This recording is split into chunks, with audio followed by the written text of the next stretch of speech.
오늘 삼국지 드디어 19번째 시간입니다. 다들 적벽대전 두근두근 하면서 보시겠지만 일단 먼저 적벽대전에 들어가기에 앞서 알아두면 좋을 소소한 이야기거리들 먼저 하고 가겠습니다. 지난 시간에는 유표의 뒤를 이어 형조자사가 된 유종이 조조에게 항복하고 유종에게 뒤통수를 맞은 유비가 10여만 명의 백성들을 이끌고 조조를 피해 달아나다가 장판에서 따라잡혀 위기를 맞지만 장비와 조운의 대활약으로 겨우 목숨을 부지하고 손권에게 합류한 얘기까지 했었죠. 지난 시간에 언급했던 제갈량전의 내용을 보면 조조와 유비의 싸움이 어떻게 되나 보러 온 손권의 간제비 노숙이 마침 유비군과 만났고 그 노숙을 따라 유비의 명을 받은 제갈량이 손권을 만나 설득시키고 마치 조조와 싸울 마음이 없었던 손권을 부추겨서 반조조를 외치게 만들었다 라고 생각할 수 있죠. 하지만 늘 그렇듯 이야기는 양쪽 말을 다 들어봐야 하는 법입니다. 정말 제갈량의 세치어는 그렇게 능수능란했을까요? 지난 시간 마지막에 여러분들이 제갈량에게 느끼셨을지도 모를 감동, 역시 제갈량이다. 세치어와 두뇌로 오나라를 쥐락펴락하는구나 하는 감탄을 지금 한번 깨보도록 하겠습니다.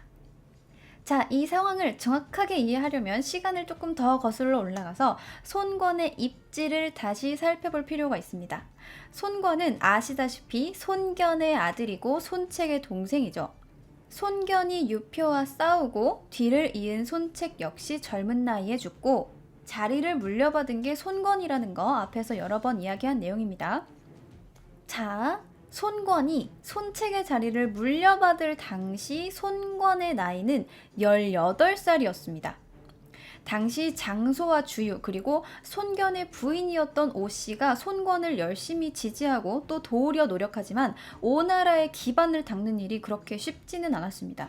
실제로 손권이 집권한 이후 많은 반발이 일어났는데 손책 집권 당시에는 손책의 강한 힘과 군사력에 억지로 규합이 되어 있던 많은 지방 호족들이 비교적 만만해 보이는 손권의 집권에는 대놓고 반대했기 때문에 이 당시 손권의 입지는 말도 안 되게 좁은 실정이었습니다. 그나마 군권과 정권의 대세였던 주유와 장소 그 두 사람이 모두 손권을 지지해 주었기 때문에 대규모의 반란이나 혹은 정권 교체가 일어나지는 않았지만 사촌지간이었던 손보가 조조와 내통하려고 한다거나 지방호족 이술이 반란을 일으켜 이를 제압해야 했다거나 손권의 동생 손익이 측근에게 살해당한다거나 하는 일이 종종 벌어졌기 때문에 사실 손권은 꽤나 불안정한 자리에 앉아있는 셈이었던 거죠. 그렇게 사건 사고가 끊이지 않는 틈에도 옆 동네 형주의 유표는 부하장수 황조를 보내 손권을 계속 견제했고 중앙정부가 동탁 시절부터 정식 임명해준 형주자사 유표의 부하장수 황조에 비해 201년 건한 6년에야 겨우 회계군의 태수, 즉 회계태수 하나 가지고 있던 손권은 대외적인 정당성이 많이 딸렸기 때문에 유표와의 전면전을 벌이기도 어려운 상황이었습니다. 그 와중에 202년, 건한 7년 손권의 심적인 지지대 역할을 해주던 그리고 대외적인 정당성을 확보하는 데 큰 힘이 되었던 손견의 부인이자 손권의 어머니 오국태가 죽고 이제 정말 스스로 서야 하는 시기가 도래하죠. 자, 이쯤이 언제냐 하면 조조가 유표를 치기 위해 군사를 이끌고 형주로 내려왔고 때마침 삼도천 너머로 호드닥 도망간 유표의 뒤를 이어 유종이 형주자사가 되었을 무렵입니다. 손권은 한동안 고전했던 집권 세력 유표가 죽자 뭔가 해야 했어요. 이게 기회인지 아닌지 똥인지 된장인지 모르지만 옆 도시의 주인이 죽었으니까 이걸 지금 군사를 이끌고 와서 치는 게 맞는지 아니면 조조가 내려오고 있으니까 그냥 가만히 둘지 유표랑은 맨날 치고받고 싸웠는데 그 아들들인 유기, 유종과는 어떤 관계를 맺어야 하는지 빠르게 고민하고 대책을 세워야 했던 거죠. 이때 당시 손권의 책사 겸 장수로 있던 노숙이 손권에게 일생일대 제안을 하는데 이 제안이 결과적으로 조조에게 쫓기던 유비를 살리고 나아가 손권과 유비의 동맹을 이끌어냈으며 그 동맹으로 인해 조조와 전면전을 벌일 수 있을 만큼의 대립구도를 만들어냅니다. 그 제안이 무엇이었냐 하는 게 정사 노숙전에 기록이 되어 있는데 한번 같이 살펴보겠습니다. 유표가 죽자 노숙은 손권에게 나아가 다음과 같은 말을 했다. 형초 땅, 즉 형주와 익주는 우리 오나라와 인접해 있으며 밖으로는 장강과 한수를 두르고 안으로는 험준한 산과 구릉을 가졌으며 견고한 성과 기름진 평야, 풍부한 관리와 백성들을 가졌습니다. 만일 이곳을 차지한다면 이것은 제왕의 자본이 될 것입니다. 지금 유표는 죽었으나 그 두 아들 유기와 유종은 평소 화목하지 못했고 군대 안의 장수들은 각각 두 패로 나뉘어져 대립을 하고 있습니다.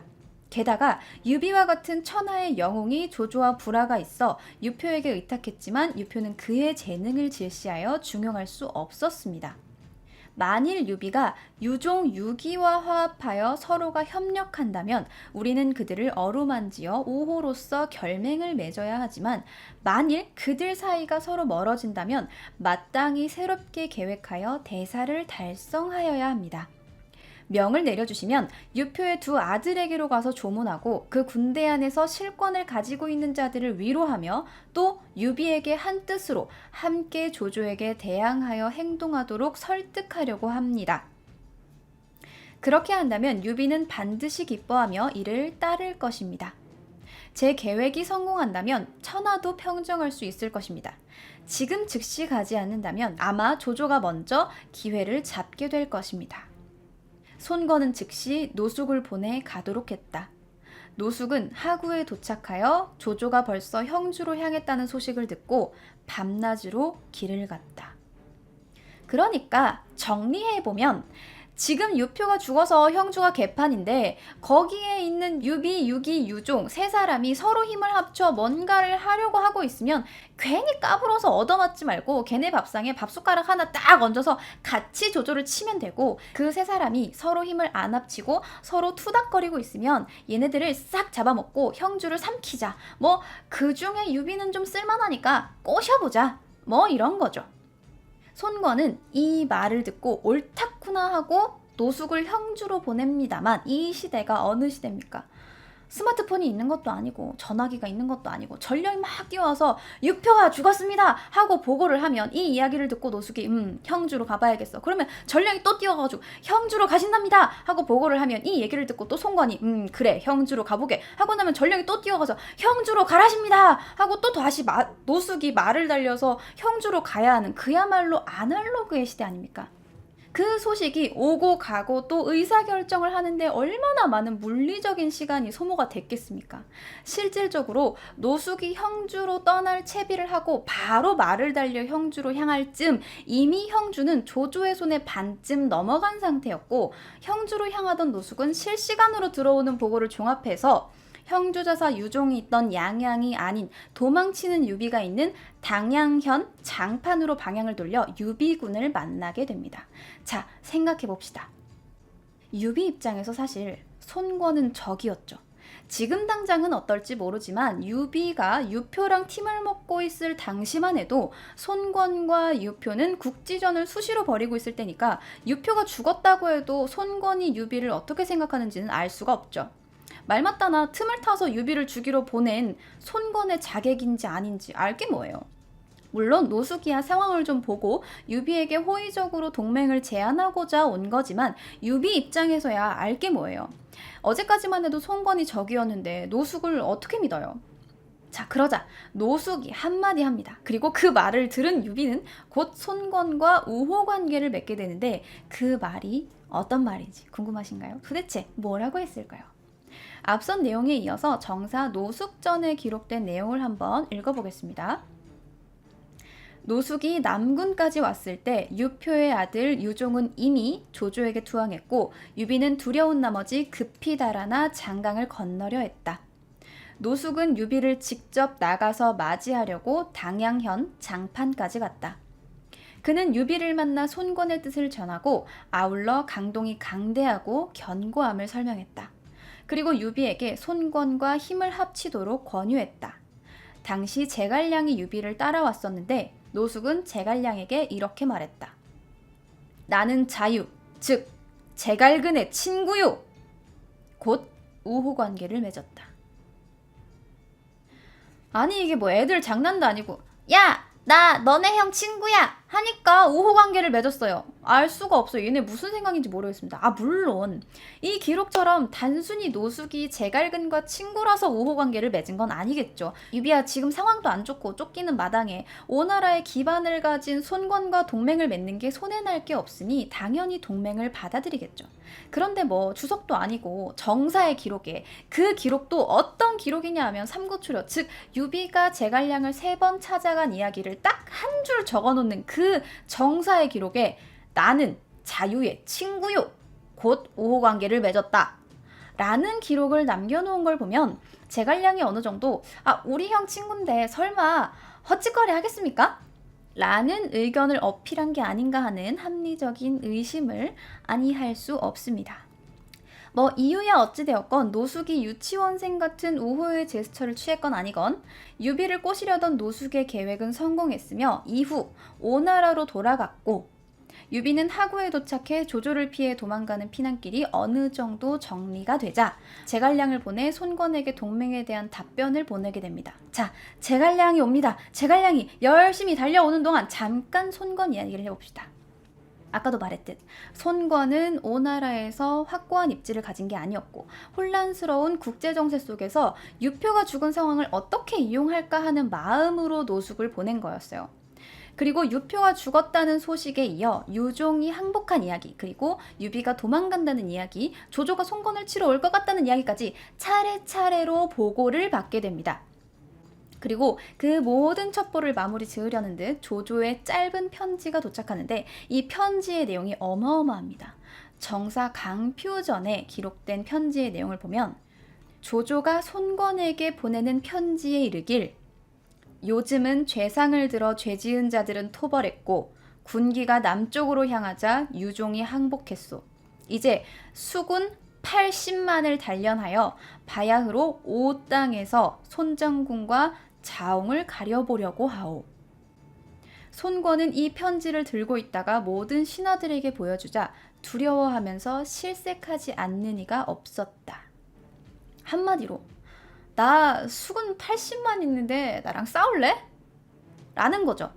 사실 조조가 손권을 그간 정벌의 대상에서 뒤로 밀어둔 건 수군이 부실하다는 점이 상당히 큰 요소로 작용하고 있었습니다.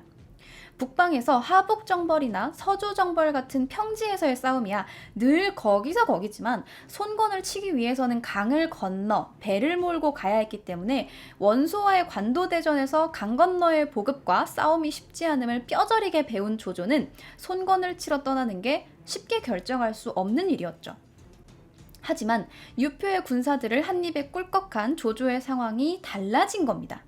유표의 군사들이 누굽니까? 손권과 수년간 강을 끼고 싸워 우위를 점하고 있던 수상전의 달인들 아닙니까? 조조가 유표와의 치열한 전투 끝에 형주를 점령했다면 유표의 군사들도 많이 상했을 거고 조조의 보급이나 물자도 많이 부족해진 상태였겠지만 유종의 무조건적인 항복으로 인해 아무런 손실 없이 형주의 수군을 얻은 조조는 더 이상 강을 건너는 전투를 두려워하지 않아도 되는 상태가 된 거죠. 심지어 이 당시 손권이 가지고 있던 병력은 약 10만 정도로 예상이 되는데 조조의 편지에 적힌 조조의 병력은 80만. 물론 협박성 편지인 만큼 과장이 좀 심하게 꼈다고 해도 애당초 유표가 가진 병력이 10만이었던 데다가 이 유표의 10만 대군을 쫄게 만들어 무조건 항복을 받아낸 조조의 군사가 그보다 적었다고 보기는 어려우니까 한 15만 정도로 잡더라도 토탈 25만의 군세가 되는 셈이죠. 손권의 총 군사력보다 2배 이상이 되는 병력 차이였습니다. 이러한 상황 속에서 당시 손권의 가신들, 즉 오나라 지역의 호족들은 여전히 손권이 별로 마땅치 않았고 싸워봐야 질 것 같은데 조조한테 그냥 항복하시죠? 라는 의견을 가진 사람이 많았습니다. 이때쯤 지난 시간에 이야기했던 것처럼 유비의 사자 역할로 찾아온 제갈량이 야 너희는 뭐 싸움 될 것 같으면 싸우고 안 되면 항복하든지 마음대로 해라. 우리 유비님은 너희 같은 시정자 빼와는 달라서 곧 죽어도 역적 조조랑은 싸워야겠으니까 니들이 정 원하면 동맹은 해줄 텐데 뭐 맘대로 해. 라면서 속을 긁어놓았고 송건은 이에 빡쳐 우리도 싸운다고 싸워. 동맹해. 라고 외치게 됩니다만 말은 조조와 싸우겠다고 동맹을 하자고 뱉어놓은 것과는 다르게 하도 주위에서 야, 뭘 싸우냐 그냥 항복하자 라는 의견이 지배적이니까 회의를 열어서 대조조 정책 어떻게 해야 하는가를 놓고 백분 토론을 하게 되죠. 사실 이쯤 되면 손건도 싸우는 게 맞다는 걸 알고 있었던 것 같아요. 애당초 싸울지 말지가 고민이었으면 이렇게나 신하들의 대세가 항복이면 그냥 항복했을 텐데 고질고질하게 계속 누가 싸우자고 말해주는 사람 없나 하고 계속 붙들고 있는 거 보면 마음이 좀 짠해요. 하지만 마음이 짠하면 뭐합니까? 여전히 손건의 휘하 장수들은 항복하자는 쪽으로 의견을 모으게 되고 손건은 진짜 항복 각인가 하면서 잠시 자리를 비우는데 이때 노숙, 유비를 꼬셨던 그 노숙이 남들 몰래 사뿐사뿐 손건 뒤를 따라가 한마디 조언을 하게 되고 이 조언이 정사 노숙전에 기록되어 있는데 마침 손건은 조조가 강동으로 침입할 준비를 하고 있다는 소문을 듣게 되어 장수들과 상의를 하였는데 모두 손건에게 조조를 맞아 항복하라고 했다. 그러나 노숙만은 아무 말도 하지 않았다. 손건이 일어나 옷을 갈아입으려고 하자 노숙은 그 뒤를 따라 처마 아래까지 갔다. 손건은 그의 마음을 알았으므로 노숙의 손을 잡고 말했다. 그대는 어떤 생각이오? 노숙이 말했다. 사람들의 의견을 자세히 살펴보니 전적으로 장군을 잘못되게 만들려고 하고 있습니다. 그들과는 대사를 도모할 가치가 없습니다. 지금 제가 조조를 맞이한다면 조조는 당연히 저를 고향으로 돌려보내어 지금의 직책보다 낮지 않게 관직을 주고 소가 끄는 수레를 타게 하며 관리나 병사를 시종으로 따르고 이끄는 주나 군을 잃지는 않을 것입니다. 하지만 장군께서 조조를 맞이한다면 어찌 돌아갈 곳이 있겠습니까? 원컨대 큰 계획을 일찍이 정하여 사람들의 의견을 쓰지 마십시오. 손건은 탄식하며 말했다. 이 사람들이 견지한 의견은 나의 소망을 크게 실망시키는 것이었소. 오늘 그대가 원대한 계획을 분명하게 밝힌 것은 나와 생각이 일치하오. 이것은 하늘이 그대를 나에게 내려준 것이오.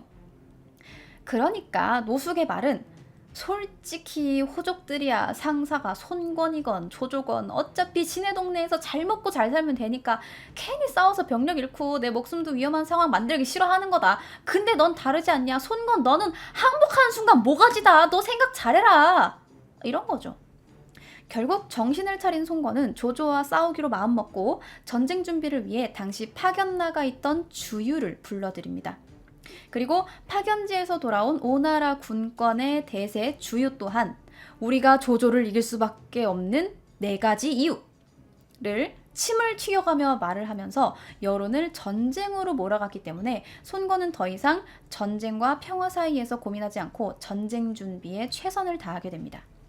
여기까지가 지난 시간의 마지막이었던 유비와 손건의 동맹을 맺은 그 시점인 거죠.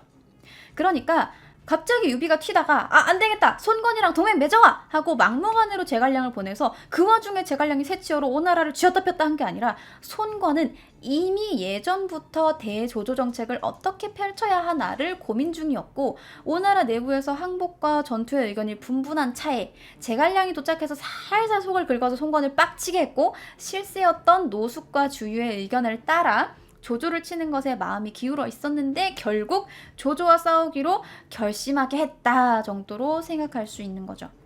물론 그 결심을 하게 만드는 것도 쉬운 일은 아니지만 손건이 그냥 유종처럼 안 싸우고 그냥 항복할래 라고 확고한 생각을 가지고 있었던 걸 제갈량이 입을 털어서 마음을 돌리겠다는 건 아니라는 거.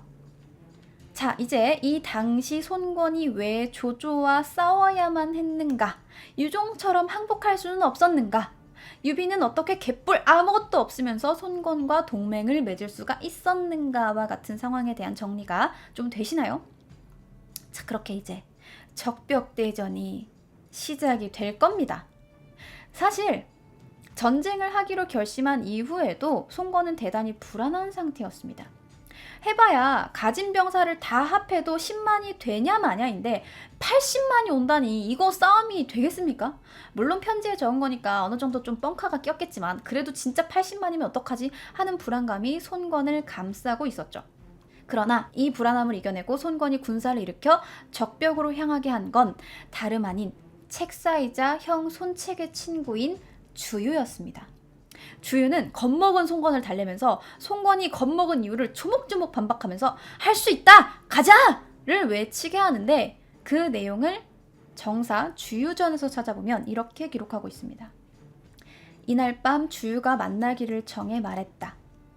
주유가 뵙기를 청하고 말하길 모든 사람들이 조조의 서신을 보고서 수군과 보병 80만이라는 말에 벌벌 떨고 있지만 그 허시를 다시 헤아릴 필요도 없는 것으로 이것에 대해 다시 회의를 여는 것은 더욱 무익한 일입니다.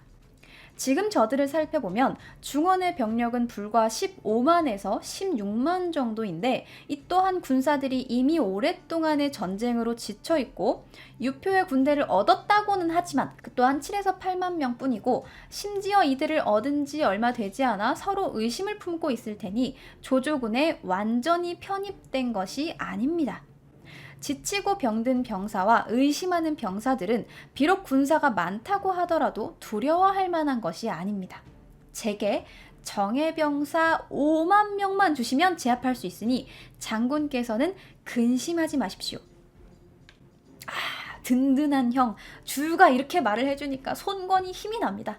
손건은 선발해 둔 군사 3만 명을 주유와 정보에게 2만 명 주고 스스로 10,000명을 데리고 간 채 전장으로 향하게 됩니다. 근데 왜 3만이죠? 라고 생각하시는 분들이 계실 거예요. 왜냐하면 제갈량이랑 이야기할 때는 우리는 10만 군사가 있어! 감히 우리가 조조 따위에게 행복할 소냐?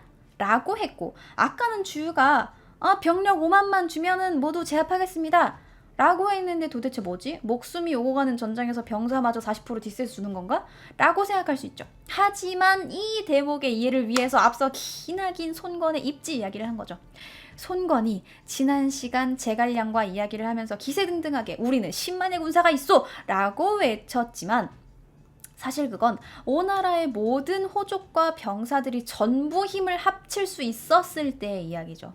손건 스스로도 그들을 모두 동원할 수 없으리라는 건 알고 있었을 테지만 그래도 외지인 앞에서 약해 보이긴 싫었나 봐요. 아무리 주요와 노숙이 야 우리가 싸우는 게 맞아 빙구들아 지금 항복하면 우리 손건님 뭐가지 날라간다 라고 주장해봐도 그래 그래도 나는 조조랑 싸우기 싫어 너희들끼리 잘해봐라 라고 하는 세력들이 생겼고 그들이 약 7만 그러니까 실제로 전쟁에 참가한 오나라의 세력은 3만 남짓이 된 거죠. 다시 한번 오나라의 기반을 단단히 하지 못하고 나라를 넘겨준 손책의 실책이 그리고 미리미리 중앙정부의 사바사바에서 오나라 지역의 자사 자리를 얻어내 통치 정당성을 확보하지 못한 정치적인 실패가 뼈아프게 느껴지는 대목입니다. 아무튼 그래도 3만이면 30%나 호응해준 거니까 나름 선방했습니다. 이 당시 유비의 병력이 2만이었으니까 아무리 개판이라도 유비보단 낫어요. 결과적으로 손건 유비 연합군의 합이 5만, 조조의 세력이 대략 23만 정도로 약 4배의 군사력 차이를 가진 두 세력이 적벽에서 마주하게 됩니다. 자, 이렇게 병력 차이만 보면 관도대전 때의 조조 상황과 엇비슷하거나 조금 나은 상황입니다. 또 그때와 마찬가지로 병력이 많은 쪽에서 강을 건너 쳐들어온다는 모양새도 비슷하죠. 하지만 조조는 원소보다 강력했고 장수와 참모진이 훨씬 탄탄했기 때문에 만약에 손건이 겨우 3만의 병사만 동원할 수 있다는 걸 알았다면 유비는 손건과 동맹하지 않았을지도 몰라요. 오히려 더 멀리 도망가거나 애초에 형주에서 유종을 잡고 농성을 벌였을지도 모를 일이죠. 하지만 이 당시 유비는 철석같이 손건이 한 10만 병력은 데려올 줄 알고 있었기 때문에 노숙과 미리 협의해둔 거점 지역인 강하군 약현에서 오매불망 지원 병력이 빨리 오기만을 기다리고 있었습니다. 그렇게 조조군이 먼저 오는 게 아닐까 걱정하면서 오군을 기다린 지 며칠이 지나 주유가 악현에 도착했다는 보고를 받은 유비는 회의도 할 겸 전황도 파악할 겸 주유를 군영으로 불러들여요. 근데 웬걸 주유가 안 오는 거예요. 아 뭐야 왜 안 와? 하면서 이유를 들어보니까 주유 왈 군대를 지휘하는 임무를 맡고 있으니 쉽게 자리를 이탈할 수 없습니다. 만약 위험을 굽혀 방문해 주신다면 실로 바라는 바에 부합할 것입니다. 랍니다. 무슨 소린 거 아니? 아 지금 우리 송건님이 시켜서 임무 수행 중이니까 급하면 네가 와. 네가 뭔데 오라가라야. 라는 거죠. 물론 돌려 말했지만 못 알아들을 리 없죠. 유비는 송건과 동급으로 동맹을 맺은 거니까 사실 주유도 아랫사람인데 윗사람한테 꼬우면 네가 오던지 해버리니까 배알이 꼴리고 안이 꼬았을 테지만 어쩌겠습니까? 급한 사람이 숙여야죠. 유비는 빡쳐있던 관우 장비에게 저들이 나를 부르는데 내가 지금 동쪽과 결탁해놓고 방문하지 않는 것은 동맹의 뜻에 맞지 않다 라고 달래놓고 주유가 원하는 대로 스스로 주유를 만나러 갑니다. 자 그리고 드디어 주유를 만나서 그렇게 궁금했던 이야기를 물어봅니다. 유비가 묻기를 지금 조공을 막으려면 치밀하게 계책을 세워야 할 것이오. 병사들은 얼마나 있소? 주유가 말했다. 3만 명입니다. 유비가 말했다. 적은 것이 애석하오. 주유가 말했다. 이 정도면 부리기에 충분합니다. 예주께서는 저 주유가 적을 격파하는 것을 보기나 하십시오.